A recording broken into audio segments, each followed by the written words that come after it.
from a speech and language therapist. Apologies, I should really work on that, shouldn't I? Thank you very much for this opportunity. So my name is Anya Kearns. I work in the School of Allied Health on the Master's Programme for Speech and Language Therapy. And as part of our programme, so speech and language therapists will work with individuals across the lifespan who have both developmental and acquired communication difficulties. And so right from when our students come onto the programme, we get them to start thinking about supporting communication. And this is where this actually originated from. And I'm going to just talk to you a little bit about what are conversation partner schemes. So communication partner training, which is kind of an umbrella for these conversation partner schemes, is an intervention that's directed at people other than the person with an acquired communication disability. And it's directed at them with the aim of improving language communication and participation and or well-being of the person with an acquired communication disability by helping their conversation partners to support them engaging in conversation. So the use of the conversation partner schemes, it has increased in health education training, both nationally here in Ireland and internationally as well. We can see it across programmes. And it has been shown to increase student confidence and their knowledge of communication strategies to help individuals to engage in conversation and to support those who may have difficulties engaging in conversations. And when I'm talking about individuals with acquired communication disabilities, I'm talking about individuals who've maybe had a stroke or who have perhaps a neurodegenerative illness that may actually impact their ability to engage in conversations because they have difficulty finding words or maybe constructing sentences or following lots of information in a conversational context. But their intelligence is not affected. And so we need to then provide ramps, provide supports to allow them to be supported in a conversation in the same way that we would provide a ramp into the building for somebody who's a wheelchair user. And so we've been running the Conversation Partner Scheme in the University of Limerick since 2008. It takes the shape of a number of workshops where students think about conversations, think about the purpose, the role, the overview of conversations, and about the responsibilities for each partner in conversation. And it also provides an opportunity for co-trainers with a communication difficulty to come into the campus and to actually train students, speech and language therapists, to give them feedback on what works well, what needs to change in their communication style. And the students then go out after their training and they visit people with acquired communication disabilities in their own homes or in nursing homes. And they do this in the very first semester of the programme. So it really is their very first practice experience as a speech and language therapist. But the focus is very much on social communication and being able to support individuals to engage in conversation. And then obviously COVID hit and we thought, ooh, how are we going to manage this? We really can't be sending students out to people's homes. We really can't be sending them to nursing homes with everything that's going on. So we kind of knew, so this usually happens in September, but we kind of knew early on, this is really going to need a complete rethink. And so what happened was we ended up quite early on in June, we made that decision that we would need to move the Conversation Partner Scheme for the autumn semester online. This was in the midst of having the majority of our second year, our final year students actually removed from placement, well, never getting onto placement in the first place because of COVID. And so we had a lot of issues around students recommencing placements or commencing placements or losing placement opportunities and then having to re-find placements for those final year students. So we came up with the idea, well, if the Conversation Partner Scheme needs to move online, we need to do a training and preparation clinic for the people with acquired communication disabilities who are going to engage in this to make sure that they're set up for this scheme in September. So I worked with 2 final year students who had lost their placements due to COVID-19. And we actually ran placements all online. Well, the students and I came into the on-site clinic here in UL, but our sessions were all linked online. with people in the community with acquired communication disabilities, mostly post-stroke, maybe head injury, or with a neurological illness. We had a couple of people who had early onset dementia and different things like that. So we actually needed to put a lot of support in and create this training and preparation clinic, lots of support manuals, lots of opportunity for repeated conversations online using Microsoft Teams. So by the end of that kind of phase one, we had our conversation partners ready to go. They were familiar with Microsoft Teams, understood what we were trying to do with this new online format, and we're waiting for the first year students to link in with them in September. So when our brand new students came onto the program, week one of teaching, they started their workshops. And then we also set up opportunities for them to get familiar with Microsoft Teams. So the majority of the students had used Microsoft Teams or an online platform for meetings, but actually most of them had never set up a meeting. So we had to do a lot of practice around how to set up a meeting, how to do screen share facilities. So there was a good bit of training around that at the start.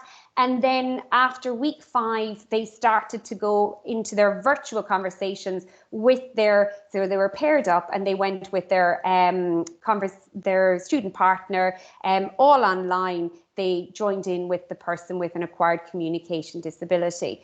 And so we felt this was such a significant change, because online communication, we're all really aware of it. It's actually quite different. It's quite challenging. So it was really important to evaluate this and see, does it provide the students with opportunity to use the techniques that we've taught them? So all of these conversation ramps, all of these techniques to support communication, can they do it in an online platform? And also to find out what the people with acquired communication disabilities thought about the programme in that online format. So in December, we gathered some information from the students and the people with acquired communication disabilities about their experience. And so that's what we developed in this evaluation, which was looking at the feasibility and the participant experience of this online format. And we did this case study design. So we had semi-structured interviews with people with acquired communication disabilities.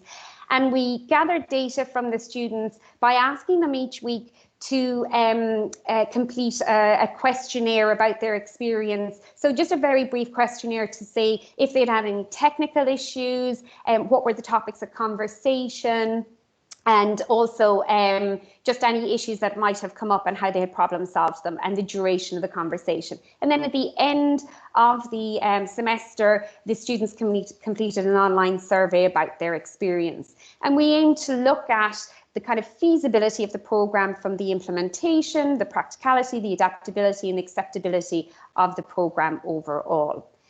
And what we found, so we've 28 SLT students in year 1, and we had 14 conversation partners that they linked with. The conversation partner scheme is part of a core practice education module for the students. So they all engage within that as part of their programme.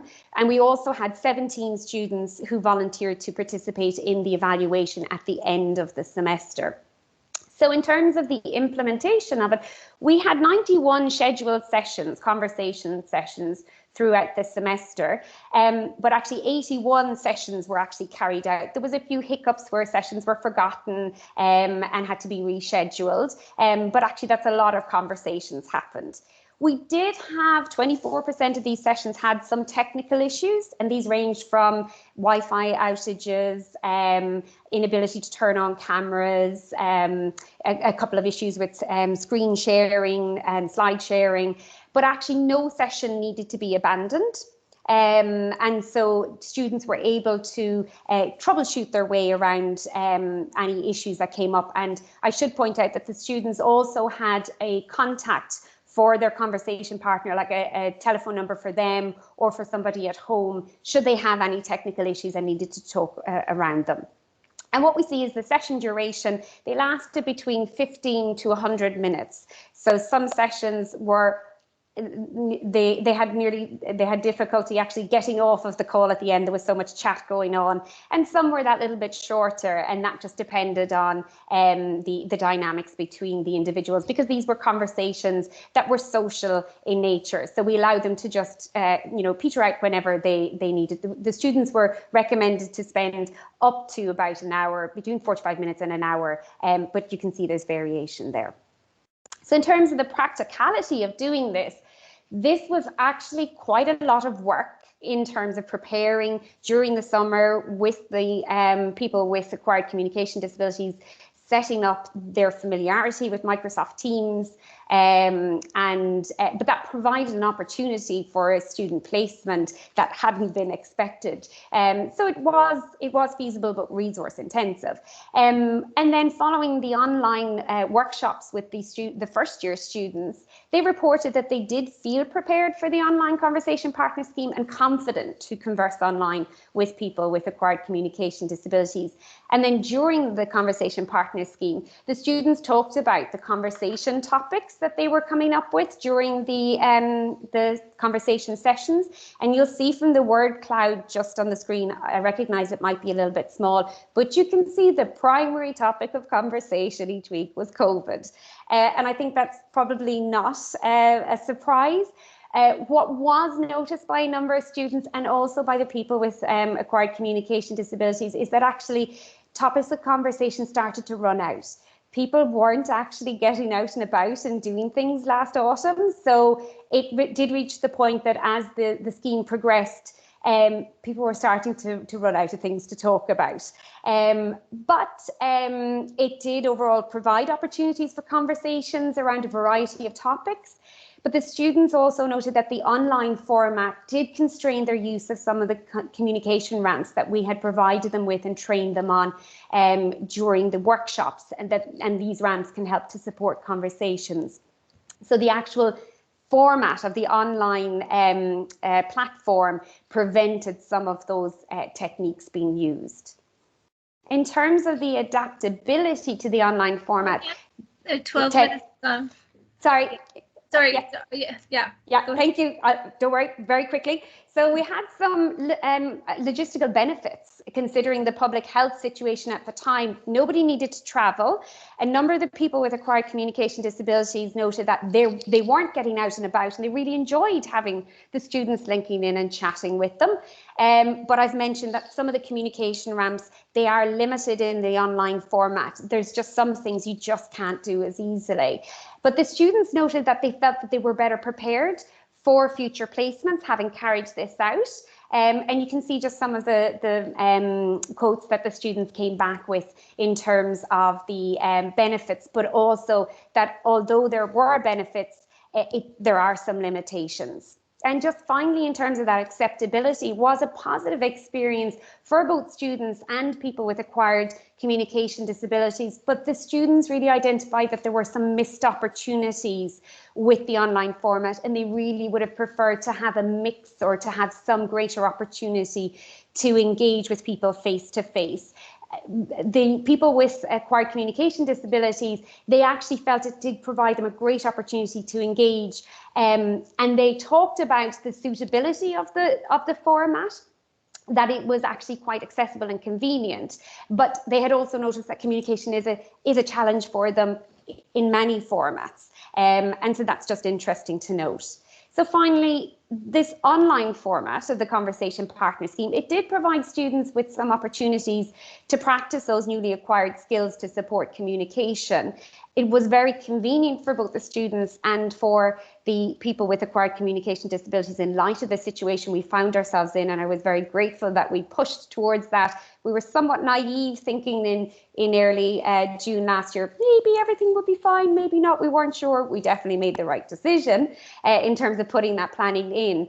But we do note that communication is very different online. We all know that, we can feel that, we see it. But we also need to note that actually, telehealth, telepractice is becoming more popular. So perhaps a more blended approach going forward might provide the students with that initial opportunity to use these communication ramps, but also in terms of their skills development around online practice. So yeah, now I have to start thinking again for how this is going to look in the coming September. Thank you very much for listening. Thank you, Anya, and your colleague as well, Roisin. Thank you. Thank you. Thank you all for some great reflections over the past year, and just seeing how